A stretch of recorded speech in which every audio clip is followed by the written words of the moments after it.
بسم اللہ الرحمن الرحیم، السلام علیکم ورحمۃ اللہ وبرکاتہ۔ میں امید کرتا ہوں کہ آپ سب ٹھیک ہوں گے اور اچھے کاموں میں مصروف ہوں گے۔ آج کا ہمارا ڈے 9 ہے ریگولر ریڈنگ سیشن کا۔ آج میں تھوڑا سا لیٹ ہوں کیونکہ آج جمعہ المبارک تھا، تو کچھ تیاریاں کرنی ہوتی ہیں، کچھ لوگوں کی تیاریاں کروانی ہوتی ہیں۔ جیسا کہ میرے ساتھ دادا ابو ہوتے ہیں تو ان کا تھوڑا دیکھ بھال کرنی ہوتی ہے، جمعے والے دن ذرا اسپیشل کرنی ہوتی ہے، تو اس لیے میں تھوڑا لیٹ ہو گیا ہوں، تو اس کے لیے معذرت۔ تو بلا تاخیر ہم اپنا سیشن سٹارٹ کرتے ہیں۔ بسم اللہ الرحمن الرحیم۔ ڈیلی جو ہم آیت پاک پڑھتے ہیں، بسم اللہ الرحمن الرحیم۔ آج کی آیت جو ہے وہ سورۃ النساء کی آیت نمبر 75 ہے۔ ہاں، سورۃ النساء 75 ہے یا 4 ہے، یا دیکھ لیں گے۔ میں آپ لوگوں کے ساتھ شیئر کر دوں، اسکرین شیئر۔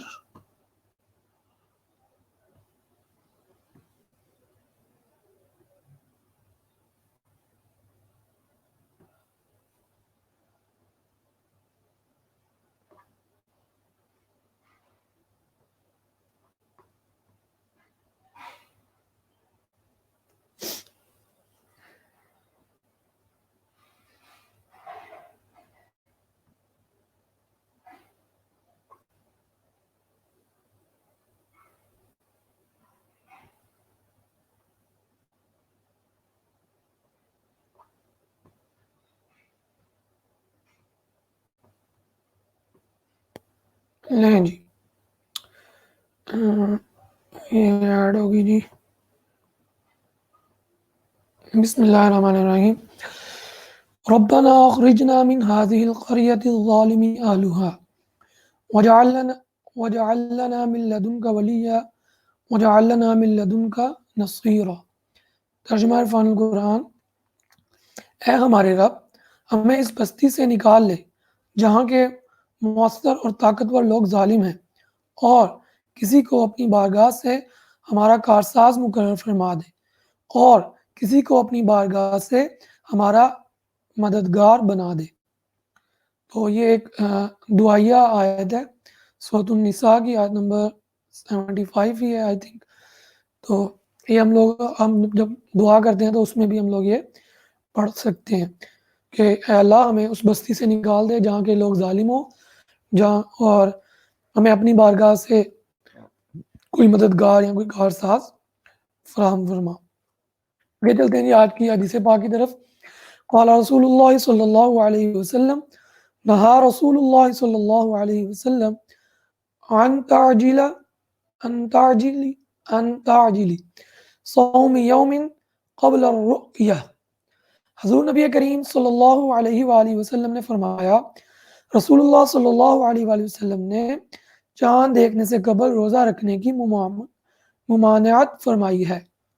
یہ آئی تھنک کسی صحابی کا قول ہے، تو انہوں نے اس طرح سے شیئر کیا ہوا ہے۔ اوکے جی، یہ ہو گئی آج کی ہماری حدیث پاک کہ ابھی جب تک چاند کنفرمیشن نہیں ہو جاتی کہ چاند نظر آ گیا ہے، تب تک ہمیں کیا چاہیے، روزہ نہیں رکھنا چاہیے۔ اوکے جی، تو آتے ہیں جی اپنے فائل کی جانب۔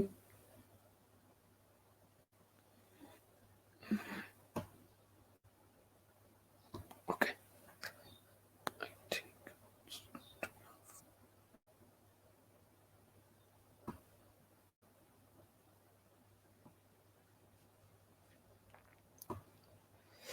جی، تو آج کیا ہمارا ٹاپکس جو ہیں وہ میں نے آلریڈی ڈسکرپشن میں مینشن کر دیے ہوئے ہیں۔ پہلا ٹاپک ہے جی آج کا ہمارا ایمان بالآخرت، یعنی آخرت پر ایمان۔ اس کے بعد ہمارا سیکنڈ ٹاپک ہے جی حیات انبیاء علیہ السلام، مطلب نبیوں کی کہہ لیں کہ لائف یا حیات، زندگی، نبیوں کی زندگی کے بارے میں۔ اس کے بعد حیات برزخی سے متعلق چند مسائل، اور اس میں سے پہلے نمبر پہ ہے تلقین میت۔ تلقین میت کیا ہوتا ہے جی؟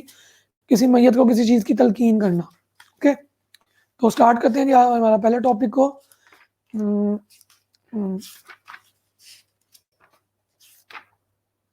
پیج نمبر ہے 80. جی، ایمان بالآخرت. دین اسلام اس ختم ہونے والی عارضی زندگی کے بعد مستقل اور دائمی زندگی کے متعلق ایک مکمل عقیدہ عطا کرتا ہے. دین اسلام میں عقیدہ آخرت کو بنیادی اہمیت حاصل ہے. موت کے بعد دوبارہ جی اٹھنے، قبر اور حشر میں حساب و کتاب اور جنت و جہنم میں دخول کا پختہ عقیدہ ایک مسلمان کی زندگی کو بامقصد اور اس کے اعمال کو صالح بنا سکتا ہے. ہر شخص کو موت کے بعد زندہ ہو کر اللہ تعالیٰ کی بارگاہ میں اپنے اعمال کا حساب دینا ہے، جس کے نتیجے میں وہ جنت یا دوزخ کی صورت میں جزا و سزا سے ہمکنار ہوگا. اس زندگی کا نام اخروی زندگی ہے اور اس زندگی پر ایمان لانے کا نام ایمان بالآخرت ہے. موت کے بعد زندگی کے 2 مرحلے ہیں. نمبر 1 برزخ مرحلہ قبر. نمبر 2 بعث بعد الموت یعنی دوبارہ جی اٹھنے، میدان حشر میں جمع ہونے، حساب و کتاب اور جنت و جہنم میں خلود. حیات برزخی کی تعریف. 2 چیزوں کے درمیان روک اور آڑ کو برزخ کہتے ہیں. اصلاح شریعت میں اس سے مراد موت سے قیامت تک کا درمیانی عرصہ ہے. ہر انسان خواہ مسلمان ہو یا کافر، نیک ہو یا گناہ گار، مرنے کے بعد اسے زندہ کیا جائے گا. اس شخص سے اس کے رب، دین اور حضور نبی کریم صلی اللہ علیہ وآلہ وسلم سے متعلق سوال کیا جائے گا، جس کے بعد نیکوکار لوگوں کے لیے جزا اور ظالموں اور بدبختوں کے لیے عذاب کے دروازے کھل جائیں گے. حکم شرعی. حیات برزخی متعدد آیات و احادیث سے ثابت ہے، جس کا انکار قرآن و احادیث کا کھلا انکار ہے. برزخ قبر کی زندگی برزخ کی زندگی آیات قرآن کی روشنی میں. نمبر 1 قبر میں ہر شخص کو قیامت کے دن تک ایک طویل زندگی گزارنی ہوگی، جو کہ دنیا اور حشر کے درمیان ایک پردے کی طرح ہے. ارشاد ربانی ہے وَمِن وَرَائِهِمْ بَرْزَخٌ إِلَى يَوْمِ يُبْعَثُونَ سورۃ المؤمنون آیت نمبر 100. اور ان کے آگے اس دن تک ایک پردہ حائل ہے، اس دن تک ایک پردہ حائل ہے جس دن وہ قبروں سے اٹھائے جائیں گے. نمبر 2 ہر شخص نے 2 مرتبہ زندگی اور موت کے مرحلے سے گزرنا ہے. قبر میں دوسری زندگی کے بعد حشر کی طرف پلٹنا ہے. کیف تکفرون باللہ وکنتم امواتا فاحیاکم ثم یمیتکم ثم یحییکم ثم الیہ ترجعون سورۃ البقرہ آیت نمبر 28. تم کس طرح اللہ کا انکار کرتے ہو، حالانکہ تم بے جان تھے. اس نے تمہیں زندگی بخشی، پھر تمہیں موت سے ہمکنار کرے گا اور پھر تمہیں زندہ کرے گا، پھر تم اسی کی طرف لوٹائے جاؤ گے. نمبر 3 کفار اور منافقین کو 3 مرتبہ عذاب سے گزارا جائے گا. دنیا میں قبر میں اور جہنم میں. قبر میں زندگی ملے گی تو عذاب دیا جائے گا. سنعذبهم مرتين ثم يردون الى عذاب عظیم سورۃ التوبہ آیت نمبر 101. ان قریب ہم انہیں 2 مرتبہ دنیا ہی میں عذاب دیں گے، پھر وہ قیامت میں بڑے عذاب کی طرف پلٹائے جائیں گے. اس آیت کریمہ میں کل 3 عذابوں کا ذکر کیا گیا ہے: عذاب دنیا، ذلت اور رسوائی کا عذاب، عذاب قبر اور عذاب عظیم یعنی جہنم کا عذاب. اگلا ٹاپک ہے جی برزخ اور قبر کی زندگی احادیث مبارکہ کی روشنی میں. نمبر 1 حضرت انس بن مالک رضی اللہ تعالی عنہ سے روایت ہے کہ حضور نبی کریم صلی اللہ علیہ وآلہ وسلم نے فرمایا، بندے کو مرنے کے بعد جب اس کی قبر میں رکھا جاتا ہے اور اس کے ساتھی تدفین کے بعد واپس لوٹتے ہیں تو وہ ان کے جوتوں کی آواز سن رہا ہوتا ہے. تو اس وقت اس کے پاس 2 فرشتے آتے ہیں اور اسے بٹھا کر کہتے ہیں، بخاری الصحیح الکتاب الوضو 79/1 رقم الحدیث 182. ترجمہ: تو اس شخص یعنی سیدنا محمد مصطفیٰ صلی اللہ علیہ وسلم کے متعلق دنیا میں کیا کہا کرتا تھا؟ اگر وہ مومن ہو تو کہتا ہے، میں گواہی دیتا ہوں کہ یہ اللہ تعالیٰ کے کامل بندے اور اس کے سچے رسول ہیں.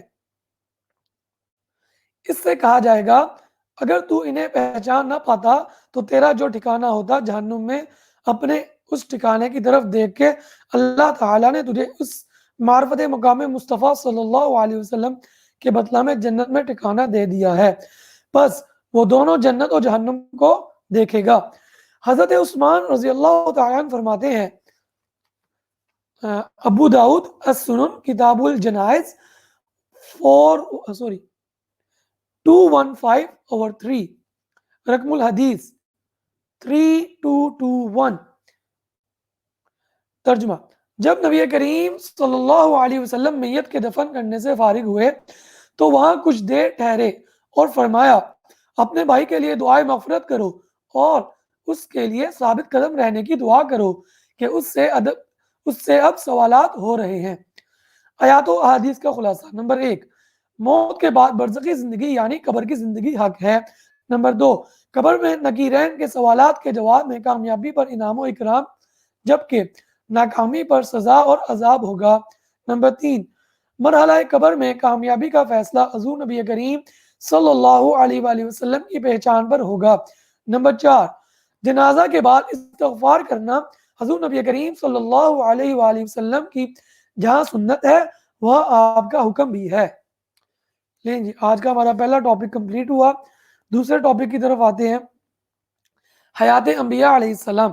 حیات برزخی سے متعلق اہم عقائد و اعمال کے بیان سے یہ حقیقت واضح ہوتی ہے کہ جب حیات برزخی یعنی قبر کی زندگی حق ہے جس میں ہر شخص کو نئی زندگی ملتی ہے، پھر عام بندوں میں سے جو اس کی راہ میں اپنی جان سے گزر جاتے ہیں، اللہ رب العزت ان ہستیوں کو شہادت کا رتبہ دے کر حیات ابدی عطا کر دیتا ہے۔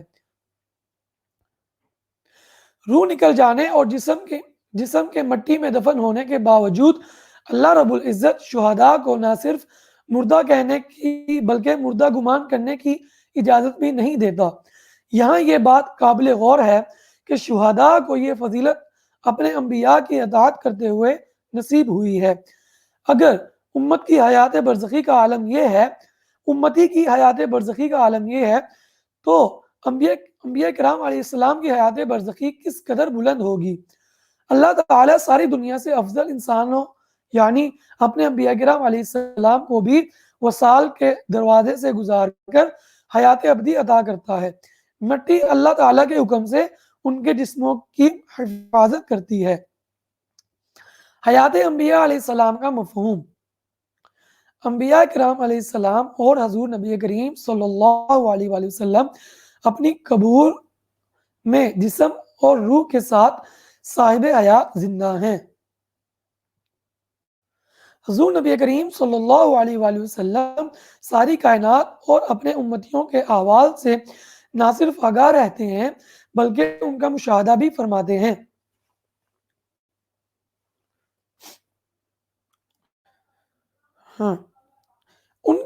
ان کے درود و سلام کو سنتے اور جواب بھی عطا فرماتے ہیں۔ انبیاء کی حیات برزخی حیات دنیاوی سے بھی قوی تر ہوتی ہے۔ حکم شرعی: انبیاء کرام علیہ السلام کا اپنی قبروں میں زندہ ہونے، حضور نبی کریم صلی اللہ علیہ وآلہ وسلم کا اپنی امت کے احوال کا مشاہدہ کرنے، غلاموں کا درود و سلام سننے اور جواب دینے کی طاقت کا عطا ہونا قرآن و احادیث سے ثابت ہے۔ اس کا کلیت انکار آیات و احادیث کا انکار ہے۔ اگلا ٹاپک ہے جی، حیات انبیاء قرآنی آیات کی روشنی میں۔ نمبر 1، اللہ تعالیٰ نے حضور نبی کریم صلی اللہ علیہ وآلہ وسلم کو ساری امتوں اور ان کے انبیاء کے احوال و اعمال پر گواہ بنایا ہے۔ گواہ وہی ہوتا ہے جس نے واقعے کا مشاہدہ کیا ہو۔ قرآنی آیت ہے، كيف إذا جئنا من كل أمة بشهيد وجئنا بك على هؤلاء شهيدا۔ سورۃ النساء آیت نمبر 41۔ ترجمہ: پھر اس دن کیا حال ہوگا جب ہم ہر امت سے ایک گواہ لائیں گے اور اے حبیب صلی اللہ علیہ وسلم ہم آپ کو ان سب پر گواہ لائیں گے۔ نمبر 2، حضور نبی کریم صلی اللہ علیہ وآلہ وسلم قیامت تک اپنی امت میں موجود ہیں۔ آپ کے دامن سے وابستگی صراط مستقیم کی ضمانت ہے۔ وفیکم رسول ومن یعتصم باللہ فقد ہدی الی صراط مستقیم، سورہ آل عمران آیت نمبر 101۔ اور تم میں خود اللہ کے رسول صلی اللہ علیہ وسلم موجود ہیں، اور جو شخص اللہ کا سہارا مضبوطی سے پکڑ لیتا ہے تو اسے ضرور سیدھی راہ کی طرف ہدایت کی جاتی ہے۔ نمبر 3، نبی کریم صلی اللہ علیہ وسلم مؤمنین کے جانوں سے بھی قریب ہیں۔ ارشاد باری تعالی ہے، النبی اولا بالمؤمنین من انفسہم وازواجہ امہاتہم، سورۃ الاحزاب آیت نمبر 33 سوری یہ آیت نمبر 6 ہے سوری۔ یہ نبی مکرم صلی اللہ علیہ وسلم مومنوں کے ساتھ ان کی جانوں سے زیادہ قریب اور حقدار ہیں، اور آپ کی ازواج مطہرات ان کی مائیں ہیں، آپ کی ازواج مطہرات ان کی مائیں ہیں۔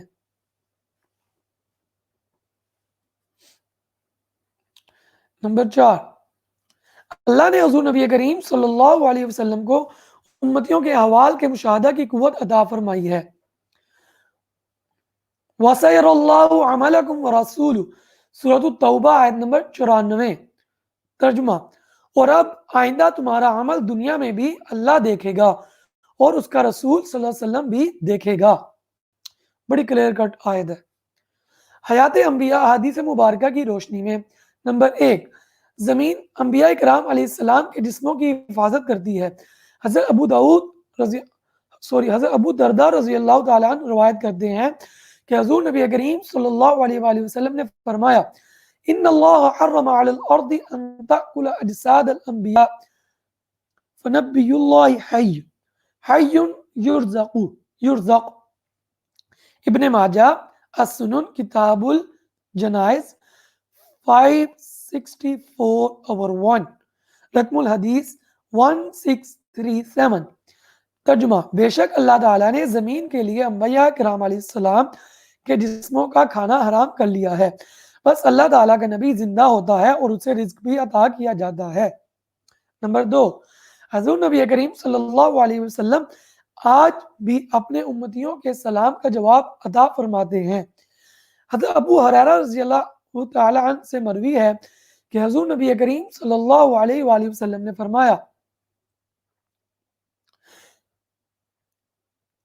ابو داؤد السنن کتاب المناسک 218/2، رقم الحدیث 2041، میری امت میں سے کوئی شخص ایسا نہیں جو مجھ پر سلام بھیجے مگر اللہ تعالیٰ نے مجھ پر روح لوٹا دی ہے، حتیٰ کہ میں ہر سلام کرنے والے کو اس کے سلام کا جواب دیتا ہوں۔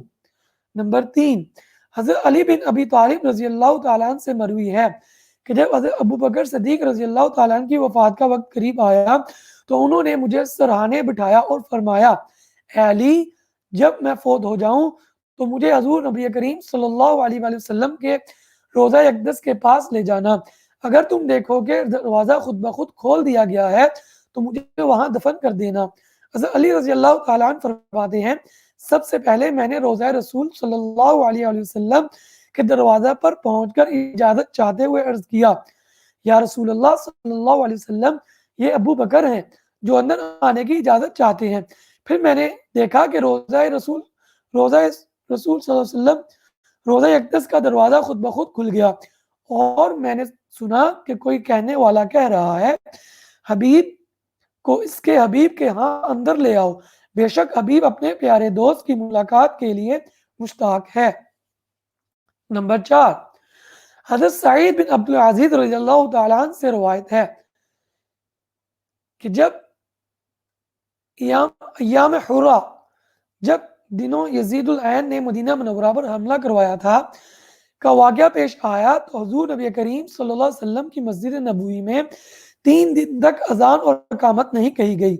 ان حالات میں حضرت سعید بن مسیب رضی اللہ تعالیٰ عنہ 3 دن مسجد نبوی نہیں چھوڑی تھی۔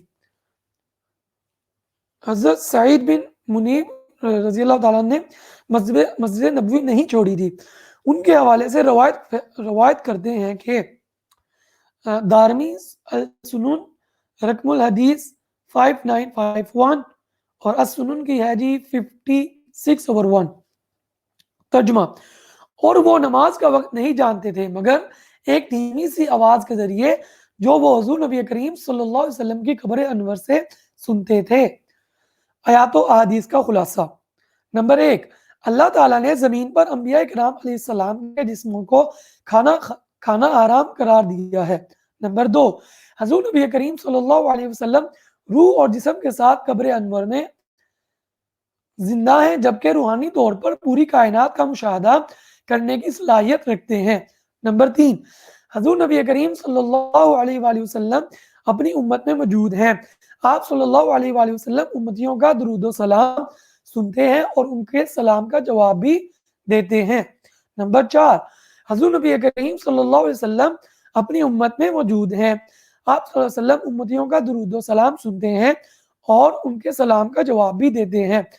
سوری، یہ میں نے دوبارہ پچھلا ہی پڑھ دیا ہے۔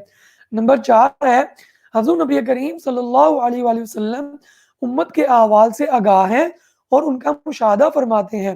نمبر 5، حضور نبی کریم صلی اللہ علیہ وآلہ وسلم ساری کائنات پر گواہ مشاہدہ کرنے والے ہیں۔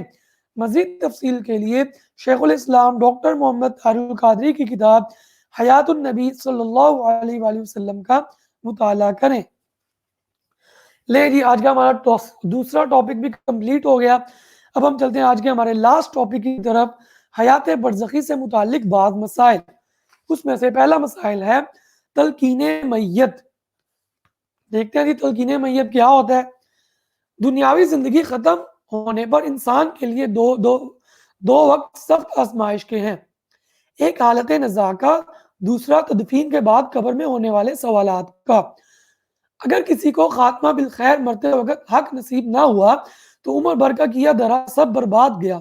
اسی طرح اگر کوئی قبر کے امتحان میں ناکام ہوا تو اس کی اخروی زندگی برباد ہو گئی۔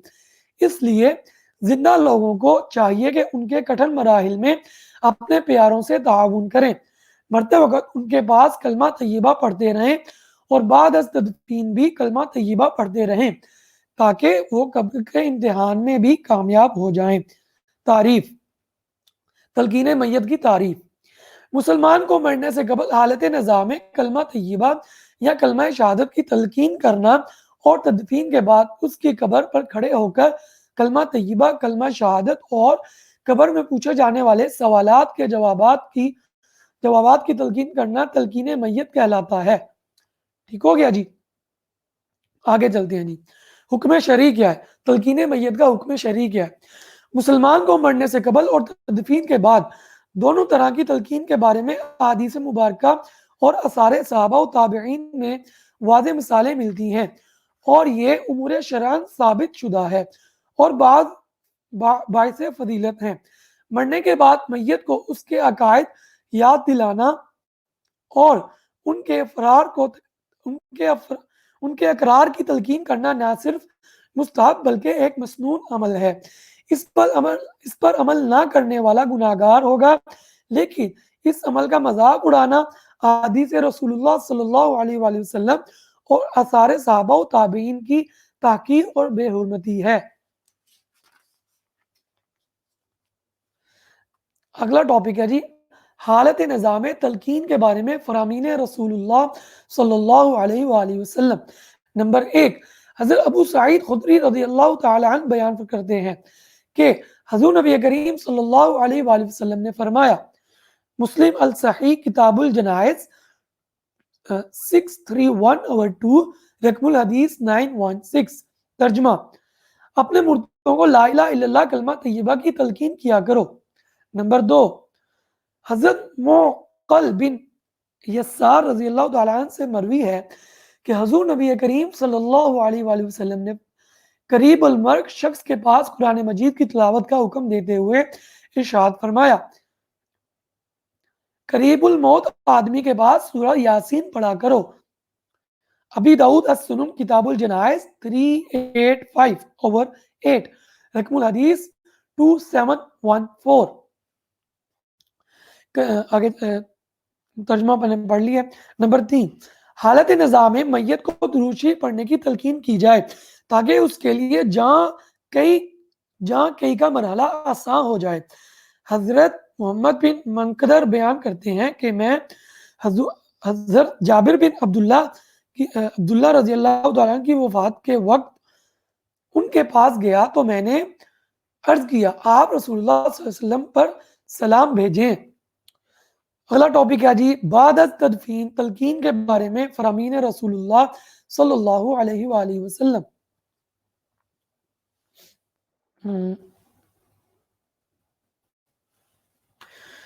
درجہ والا روایات حالت نظام کلمہ طیبہ کی تلقین کرنے کے حوالے سے ہیں۔ اگر ان روایات کے الفاظ کو حقیقی معنی پر معمول کیا جائے تو ان سے بعد از تدفین تلقین کرنا بھی ثابت ہوتا ہے، لیکن چونکہ ائمہ اکرام نے ان روایات کو قبل از مرگ تلقین پر معمول کیا ہے، اس لیے ہم نے ان روایات کو حالت نظام میں تلقین کرنے کے ذیل میں ہی درج کیا ہے۔ نمبر 1، عبداللہ بن جعفر رضی اللہ تعالیٰ عنہ اپنے والد سے روایت کرتے ہیں، رسول اللہ صلی اللہ علیہ وسلم نے ارشاد فرمایا، اپنے مردوں کو لا الہ الا اللہ الحلیم الکریم سبحان اللہ رب العرش العظیم الحمد للہ رب العالمین کی تلقین کیا کرو۔ صحابہ کرام رضوان علیہم اجمعین رضی اللہ تعالیٰ عنہ نے عرض کیا، یا رسول اللہ کیف للاحیاء، اس سے زندہ لوگوں کے واسطے پڑھنا کیسا ہے؟ آپ صلی اللہ علیہ وسلم نے ارشاد فرمایا، اجودو و اجودو، بہت ہی اچھا ہے، بہت ہی اچھا ہے۔ ابن ماجہ سنن کتاب الجنائز 4651 رقم الحدیث 1446۔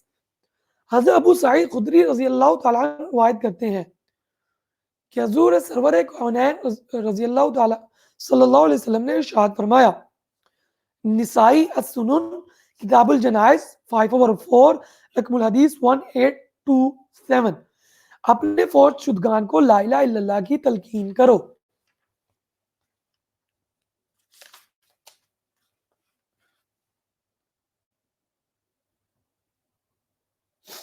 نیکسٹ از اگلی حدیث پاک ہے، حضرت ابو امامہ رضی اللہ تعالیٰ عنہ سے مروی ہے کہ جب تمہارا کوئی مسلمان بھائی فوت ہو جائے اور اسے قبر میں دفن کر چکو تو تم میں سے ایک آدمی اس کے سرہانے کھڑا ہو جائے اور اسے مخاطب کر کے کہے، اے فلاں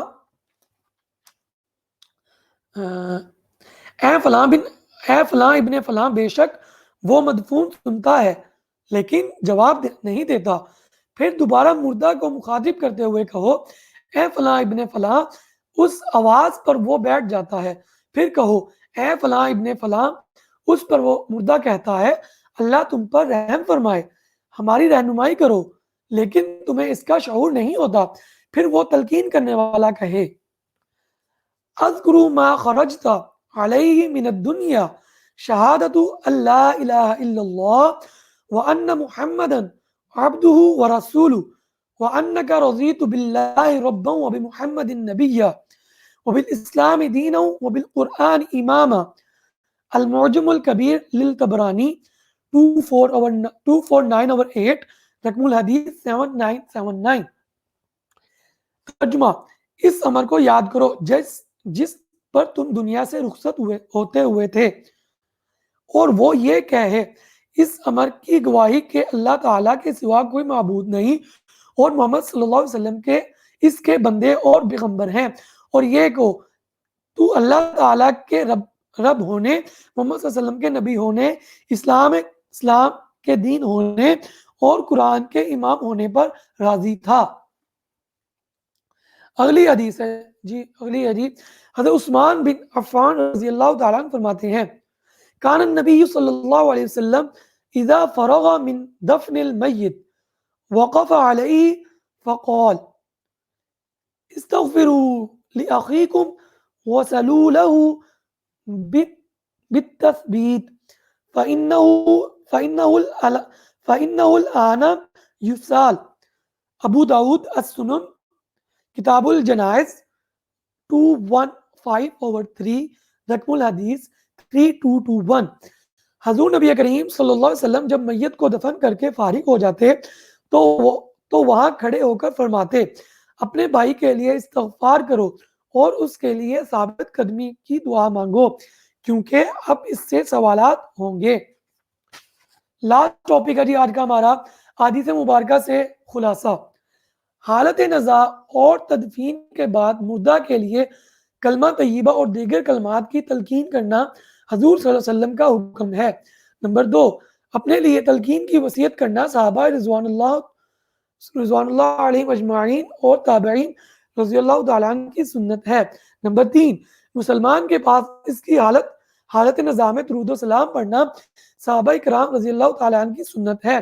نمبر 4، تدفین کے فوراً بعد مسلمان کی بخشش اور قبر میں ہونے والے سوالات میں اس کے لیے ثابت قدمی کی اللہ کی بارگاہ میں دعا کرنا حضور صلی اللہ علیہ وآلہ وسلم کا حکم ہے۔